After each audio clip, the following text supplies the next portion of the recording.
Okey, selamat sejahtera dan selamat datang kembali ke SMK Sungai Pusu buat murid-murid pendidikan moral tingkatan 2. Okey, semoga anda semua berada dalam keadaan sihat.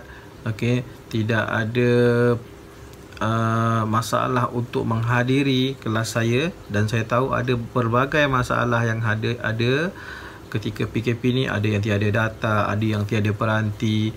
Jadi inisiatif saya hari ini untuk merekod segala pengajaran saya, dan kemudian awak boleh tengok semula dalam Google Classroom. Saya tidak akan upload dalam WhatsApp, dan saya akan masukkan dalam Google Classroom, dan saya harap semua dah join Google Classroom saya. Tahun lepas kita ada beberapa, kita habis tajuk, dan ada dua tajuk terakhir tu kita tak sempat habiskan. Kemudian anda tidak merespon untuk pembelajaran PDPR. Tak ada seorang pun yang respon. Kemudian saya nak memperkenalkan moral tingkatan 2. Sama macam moral tingkatan 1, kita ada 4 bidang. Yang pertama, bidang pengenalan moral. Yang kedua, diri, keluarga dan persahabatan. Yang ketiga, hubungan antara diri, komuniti dan masyarakat. Yang keempat, moral, peraturan dan undang-undang. Di mana dalam tajuk tingkatan 2 ini kurang sikit daripada tingkatan 1, iaitu kalau tingkatan 1 ada 17 unit, tingkatan 2 hanya ada 15 unit sahaja yang anda pelajari. Justru saya harap anda memberi respon selepas video pengajaran saya ini. Sekiranya anda tidak faham, anda boleh bertanya semula. Anda boleh bertanya semula, sama ada dalam WhatsApp ataupun Google Classroom. Pastikan anda respon. Jika anda tidak respon, saya tidak tahu apakah anda faham ataupun tidak faham. Seperti mana saya selalu bertanya dalam kelas, faham ke tidak, faham ke tidak, faham ke tidak. Selalu saya tanya, faham ke tidak? Semua kata faham ataupun ada yang tak jawab. Saya harap tolong respon untuk pembelajaran kali ini. Sebab kita tidak bersemuka. Saya tidak tahu anda lihat ataupun tidak video saya ini. Jika anda lihat, alhamdulillah, syukur. Kemudian kita tengok tajuk yang pertama. Tajuk pertama dalam pengenalan moral iaitu sumber moral, asas pembentukan akhlak mulia. Apa dia? Unit yang pertama, sumber moral, asas pembentukan akhlak mulia. Lagi sekali, apa dia tajuk dia? Sumber moral, asas pembentukan akhlak mulia. Tengok, bila masuk tingkatan 2, kita dah mula dengan akhlak. Kita dah mula dengan sikap kita. Apa yang perlu kita buat, apa yang perlu kita laksanakan. Masa tingkatan 1 kita belajar, mula-mula kita kenali moral. Apa itu moral? Itu masa tingkatan 1. Tapi masuk tingkatan 2, kita dah mula belajar mengenai akhlak kita. Macam mana kita nak buat? Apa perbuatan kita? Tahun lepas anda kurang matang. Tahun ini saya harap lebih matang. Ada perubahan sikap. Daripada yang tak baik jadi baik, daripada baik semakin baik.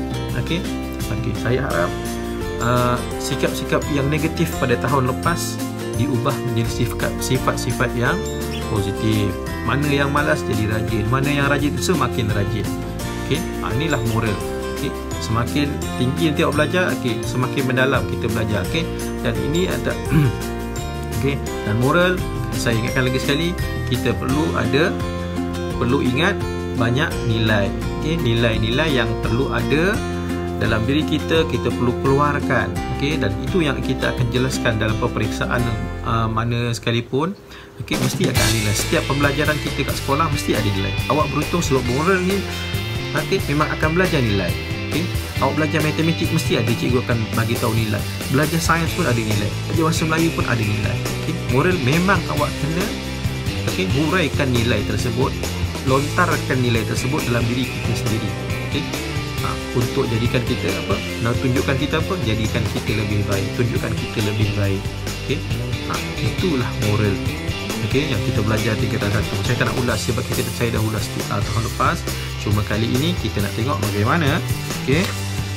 Tajuk yang pertama itu sumber moral, asas pembentukan akhlak mulia. Okey, sekarang kita tengok nota yang saya sediakan. Okey. Dan saya minta anda semua download buku teks digital pendidikan moral di laman Sesawang. Boleh cari di Google, cari Google search pun ada. Okey, kalau tak pun nanti saya akan letak dalam Google Classroom untuk link buku teks digital pendidikan moral. Untuk subjek lain pun sama, awak perlu download. So memang kita tak guna buku teks untuk selagi kita tak ada PDPC. Okey. Pembelajaran dan pengajaran secara bersemuka, kita akan hanya ada PDPR, iaitu pembelajaran dan pengajaran di rumah. Okey. Jadi saya harap semuanya ada buku teks digital setidak-tidaknya. Okey. Saya dan panitia moral sedang merancang untuk memberi anda semua buku modul untuk diguna pakai. Okey. Semasa PDPR berlangsung. Okey, dan anda perlu siapkan dalam tempoh yang saya berikan, okey, sebagai penambahbaikan kepada pengajaran yang penambahbaikan, pengukuhan kepada pengajaran dan pembelajaran yang telah kita jalankan, walaupun dalam bentuk tonton video yang saya sediakan. Okey, so kita pergi kepada tajuk yang pertama, iaitu sumber moral, asas pembentukan akhlak mulia. Banyak kali saya ulang, okey, sebab apa? Akhlak yang mulia, akhlak yang mulia, itu yang saya nak dengar. Okey, mari kita pergi kepada satu persatu. Apa dia sumber moral, okey, yang menjadikan kita berakhlak mulia? Okey, kita pergi pada tajuk yang pertama. Okey, buku teks digital pendidikan moral tingkatan 2. Okey, awak boleh nampak sini sama aja dengan buku teks yang ada, yang akan diletakkan pada awak sekiranya anda masuk sekolah nanti. Okey, sama sahaja, tak ada beza pun. Okey, tengok sini, ini adalah yang saya cakap tadi, ada 4 bidang. Bidang yang pertama pengenalan moral, iaitu sumber moral, asas untuk akhlak mulia, kita akan belajar hari ini. Okey, dalam bidang 2 kita ada 4 unit, dalam bidang 3 kita ada 5 unit, dan dalam bidang 4 kita ada 5 unit. Semua sekali adalah 15 unit. Okey, so kita pergi kepada tajuk yang pertama, sumber moral, asas pembentukan akhlak mulia. Okey, dalam unit ini anda akan belajar tentang yang pertama, sumber moral. Apakah sumber-sumber moral? Yang kedua, sumber agama atau kepercayaan yang menjadi asas kepada prinsip moral. Yang ketiga, norma masyarakat Malaysia yang menjadikan sumber moral. Yang keempat, kepentingan sumber moral bagi membentuk insan bermoral. Yang kelima, mengekspresikan perasaan apabila membuat tindakan berdasarkan sumber moral. Yang keempat, seterusnya, mengamalkan sikap berdasarkan sumber moral dalam hidup bermasyarakat. Okey. So, apakah nilai yang kita akan pelajari hari ini? Cadangan nilai dia, yang pertama, kepercayaan kepada Tuhan masing-masing lah. Yang Islam dengan Islamnya, yang Buddha dengan Budanya, yang Kristian dengan Kristiannya, yang Hindu dengan Hindunya, dan adalah agama-agama lain yang saya tak dapat jelaskan. Okey, itu setakat ni antara 4 agama terbesar di Malaysia. Yang kedua, hormat. Okey, akhlak ni biasanya melibatkan dengan apa dia? Dengan hormat. Yang ketiga, toleransi, tolak ansur. Okey, yang keempat, rasional, berfikir secara rasional, baik, dan tindakan yang kita lakukan juga adalah berdasarkan pemikiran yang baik. Yang kelima adalah kesederhanaan. Okey, lihat yang pertama, konsep sumber moral. Okey, sumber moral ialah bahan rujukan yang menjadi panduan dalam pembentukan kepribadian diri seseorang individu. Okey, sumber moral menerangkan asas nilai-nilai murni yang perlu dipupuk, dihayati, dan dipraktikkan dalam kehidupan manusia. Sumber moral juga membentuk kepribadian dan tingkah laku individu. Antara sumber moral termasuklah agama, kepercayaan, norma masyarakat dan prinsip rukun negara. Okey, ini sumber-sumber moral. Okey, yang mana sumber moral? Okey, tengok sini. Yang pertama, agama. Daripada mana agama dapat? Okey, agama akan dapat daripada kitab masing-masing. Okey, okay. Bukan boleh suka-suka hati je agama bagi. Tidak, dia ada kitab. Contohnya dalam agama Islam. Dalam agama Islam, peraturan yang telah diberikan semua ada dalam Al-Quran. Okey, semua peraturan kehidupan, yang boleh, yang tak boleh, yang patut kita buat, yang kena kita buat, tindakan yang sewajarnya kita buat, semuanya ada dalam Al-Quran. Kena explore, kena baca. Okey, kena hayati. Okey, yang kedua, Kristian ada dalam Bible. Okey, Buddha ada dalam kitab dia, Tripitaka. Okey, dalam Hindu ada dalam Bhagavad Gita. Agama Sikh ada dalam Sri Guru Granth Sahib. Ini semua kitab-kitab yang ada bagi agama masing-masing. Kemudian pergi kepercayaan. Contoh sumber kepercayaan. Ada banyak, ini contoh saja. Okey. Yang pertama, Confucius, okey, daripada Lun Yu. Kepercayaan Confucius. Okey. Yang kedua, Taoism. Okey, Taoisme atau Taoism, iaitu daripada siapa pengasas dia? Tao Te Ching. Okey. Yang ketiga, kepercayaan orang asli di semenanjung Malaysia. Okey. Ini biasanya orang asal lah. Orang-orang asal yang berada di semenanjung Malaysia, dia ada kepercayaan agama masing-masing. Okey, dan biasanya okey, dia ada nilai-nilai murni, nilai-nilai moral dia tersendiri. Okey, apa yang tak boleh, apa yang boleh. Okey, apa yang perlu mereka lakukan. Okey, yang keempat, kepercayaan peribumi Sabah dan Sarawak. Begitu juga dengan peribumi Sabah dan Sarawak, ada benda-benda yang perlu dia lakukan, ada perkara-perkara yang perlu dilaksanakan, ada perkara-perkara yang tidak boleh kita laksanakan. Okey, tidak boleh kita lakukan. Okey, yang ketiga, sumber yang ketiga adalah norma masyarakat. Apa dia sumber masyarakat? Okey, norma masyarakat. Contoh norma masyarakat ialah peraturan yang ada dalam sesebuah masyarakat, undang-undang yang ada dalam sesebuah masyarakat. Okey. Yang ketiga, pantang larang dan adat resam masyarakat. Okey, orang Melayu ada pantang larang dia, orang Cina ada pantang larang dia, orang India ada pantang larang dia, orang asal pun ada pantang larang dia, Sabah Sarawak pun ada pantang larang dia. Itu yang kita jadikan norma masyarakat punya sumber. Okey, yang terakhir adalah rukun negara. Okey, rukun negara, semua, bila sebut rukun negara, semua rakyat Malaysia harus tahu, wajib tahu, pejam mata. Bila sebut rukun negara dah boleh baca. Apa dia? Kepercayaan kepada Tuhan, kesetiaan raja dan negara, keluhuran perlembagaan, kedaulatan undang-undang, kesopanan dan kesusilaan. Inilah okey, rukun negara.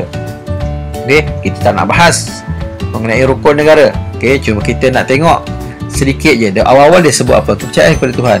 Kepercayaan kepada Tuhan merujuk kepada agama. Kesetiaan kepada raja dan negara. Yang ini taat setia kita kepada Malaysia. Jangan jadi pengkhianat. Okey, jatuhnya sebuah institusi negara, okey, bukan kebanyakannya bukan daripada orang asing, orang luar, tapi jatuhnya disebabkan pengkhianat yang ada dalam negara itu tersendiri. Yang ketiga, keluhuran perlembagaan. Okey, kita ada perlembagaan, ada peraturan sendiri. Okey, kedaulatan undang-undang. Kita ada undang-undang yang perlu kita patuhi. Kalau buat salah ini, apa tindakan dia? Kalau buat salah itu, apa tindakan dia? Okey, kesopanan dan kesusilaan. Okey, tengok sini. Tajuk kita mengenai akhlak yang mulia. Dalam rukun negara pun letak kesopanan dan kesusilaan. Okey, ini ada 4. Okey, sumber moral. Ada berapa sumber moral? Ada 4. Yang pertama, agama. Yang kedua, kepercayaan. Yang ketiga, norma masyarakat. Yang keempat, rukun negara. So, ada 4 sumber moral yang anda pelajari. Okey, cuba kita lihat. Okey. Ini adalah antara agama yang ada dekat Malaysia. Semua agama dan kepercayaan menuntut penganutnya berbuat baik kepada semua makhluk di dunia ini. Setiap agama dan kepercayaan mempunyai sumber rujukan untuk penganutnya sebagai panduan amalan dan kehidupan. Contoh nilai, pemikiran dan perakuan daripada sumber moral berdasarkan agama atau kepercayaan adalah seperti berikut. Yang pertama, agama Islam. Okey. Sesungguhnya Allah menyuruh berlaku adil dan berbuat kebaikan serta memberi bantuan kepada kaum kerabat dan melarang daripada melakukan perbuatan-perbuatan yang keji dan mungkar serta kezaliman. Ia mengajar kamu dengan suruhan dan larangannya ini supaya kamu mengambil peringatan mematuhinya. Surah An-Nahl. Okey. Sumber daripada tafsir Pimpinan Ar-Rahman kepada pengertian Al-Quran 30 juzuk. Okey, tengok kat sini dalam Islam pun dia suruh kita berbuat baik kepada kaum kerabat, kepada melarang perbuatan-perbuatan yang keji dan mungkar serta kezaliman. Okey, ini peraturan dalam Islam. Tak boleh buat perbuatan keji. Tak boleh. Tapi kenapa ada orang Islam yang buat baik, yang menjadi jahat? Individu, hati masing-masing. Okey, jangan salahkan agama, tapi salahkan diri sendiri. Okey, kita lihat kepada agama Kristian. Apabila kamu mengadakan jamuan, jemputlah mereka yang miskin, kelaparan, tidak larat, tidak boleh berjalan dan buta. Kamu akan dirahmati. Walaupun mereka tidak dapat balas balik kebaikan kamu, kamu akan dibayar ketika hari pembalasan. Okey, Luke. Okey, sumber Church of the Good Shepherd. Okey, tengok kat sini dalam agama Kristian pun dia suruh, okey, buat baik kepada orang-orang yang mana? Orang-orang miskin, orang-orang yang kelaparan, orang-orang yang tidak boleh berjalan, buta. Okey. Tapi kenapa ada orang Kristian yang jahat? Bukan sebab agama, tapi sebabkan individu itu tersendiri yang tidak bermoral. Okey, pergi kepada agama Buddha.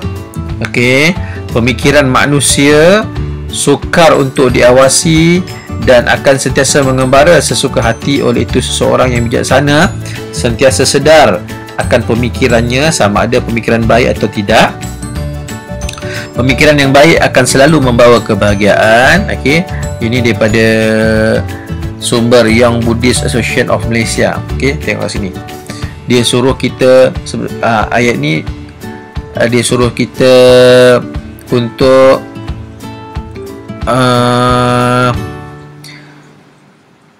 berfikir, okey, sama ada baik atau buruk.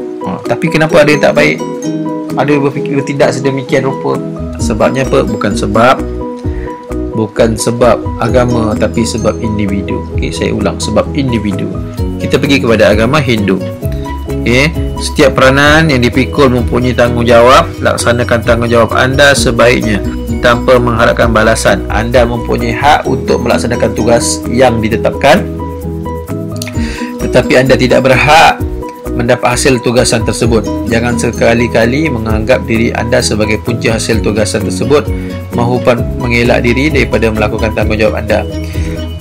Memenuhi tanggungjawab adalah satu ibadah. Tengok kat sini, agama Hindu pun dia suruh laksanakan tanggungjawab yang telah diberikan kepada kita. Okey, dan jangan mengharapkan balasan apabila diberikan tugasan. Okey.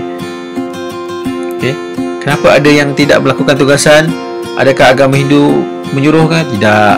Okey, tapi individu itu sendiri, okey, yang memilih untuk tidak melaksanakan tanggungjawab yang telah diberikan. Yang terakhir, agama Sikh. Okey, seorang Sikh yang berjuang untuk mendekatkan diri dengan pencipta akan mengamalkan nilai-nilai murni, mencari nafkah secara jujur dan berkhidmat demi kemanusiaan supaya dapat meninggalkan bumi ini sebagai satu tempat yang lebih baik daripada apa yang diwarisinya dahulu. Okey, dia suruh dekatkan apa? Okey, dekatkan dengan Tuhan, amalkan nilai-nilai murni. Ada tak orang Sikh yang tak mengamalkan? Ada. Okey, adakah sebab agama dia? Bukan, tapi sebabkan apa? Disebabkan individu itu sendiri. Okey. Okey. Cuba lihat kat sini, ada berapa agama besar kat Malaysia sini kalau awak lihat. Yang pertama agama Islam, yang kedua Kristian, yang ketiga agama Buddha, yang keempat agama Hindu, yang kelima agama Sikh. Okey, kemudian kita pergi kepada kepercayaan Taoism. Apa dia kepercayaan Taoism? Okey. Saya baik kepada mereka yang baik kepada saya baik kepada mereka walaupun mereka benci kepada saya. Apa yang saya beri, saya akan terima sehingga semua menjadi baik. Okey, buat baik kepada mereka yang buat baik kepada saya. Okey, itu maksud dia. Saya baik kepada mereka walaupun mereka benci kepada saya. Okey, kita buat baik pada orang, kita buat baik kepada orang yang buat baik kepada kita. Kemudian kita akan buat baik juga kepada orang yang benci dengan kita. Ini dalam kepercayaan Taoism. Okey, falsafah dia punya kepercayaan dia. Okey, fahaman dia. Okey. So, ini adalah sumber-sumber moral. Okey, saya dah terangkan mengenai sumber-sumber moral yang ada. Okey, ada berapa? Yang pertama ada agama, yang kedua kepercayaan, yang ketiga norma masyarakat, yang keempat rukun negara. Okey. Boleh faham? Okey, tajuk kita hari ini. Ni saya harap anda dapat faham apa yang telah saya sampaikan, dan selepas anda menonton video saya ini, diharap anda boleh menyelesaikan tugasan yang akan saya berikan. Okey, tolong respon, tolong jawab, okey, supaya saya boleh faham, saya boleh tahu apa yang awak tidak saya boleh tahu anda faham ataupun tidak apa yang awak pelajari pada hari ini. Okey. Kemudian untuk tajuk yang akan datang, okey, hari ini kita sedikit saja, okey, pengenalan hari ini. Okey, tak perlu panjang lebar. Okey, cuma saya nak lepas tonton video, okey, awak buat latihan yang telah saya akan berikan pada link yang berikutnya. Okey, rujuk pada link dalam Google Classroom ini. Okey, mohon kepada yang belum join Google Classroom, okey, beritahu rakan-rakan supaya join Google Classroom saya. Okey. So, sekian, terima kasih. Selamat menjawab soalan pengukuhan.